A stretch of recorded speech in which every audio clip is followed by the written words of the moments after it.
టమాటా, బచ్చల కూర, తోటకూర కర్రీ, ఆకుకూర కర్రీ కావదు, ఆకుకూర. ఏం లేదు, మెంతులు చూడండి పొడి, మెంతులు, ధనియాలు, జీలకర్ర, మిరియాలు అన్నీ వేసేసి అమందస్తాలో దంచేసాను. దంచిన తర్వాత కొంచెం నెయ్యి వేసి, కొంచెం ఆవాలు వేసిన తర్వాత ఇగోటి బచ్చల కూరకి ఇలాగా మగ్గిస్తున్నా. ఈ మగ్గించిన తర్వాత ఏం చేస్తానంటే ఇగోటి కుక్కర్లోనే పెట్టేసా. టమాటా, తోటకూర, పచ్చిమిర్చి, కొంచెం ఒక్క మామిడి బద్ద. ఇప్పుడు ఇదంతా మగ్గిపోయిన తర్వాత ఇది వేసేస్తాను. నచ్చితే ఉప్పు వేసుకోవచ్చు, లేకపోతే లేదు. నేను ఇంతటితో సెలవు తీసుకుంటున్నాను.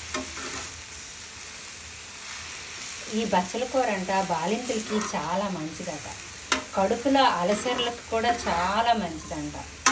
సరేనా, డైజెషన్కి కూడా మంచిదే. ఆకుకూరల్లో ఇది ఒక మంచి ఆకుకూర. దీనికి ఇంగ్లీష్లో మల్బర్ స్పినచ్ అంటారంట. ఎందుకంటే మల్బర్లో పాలకూర కాబట్టి దీనికి మల్బర్ స్పినచ్ అంటారు. ఇంతటితో సెలవు తీసుకుంటున్నా.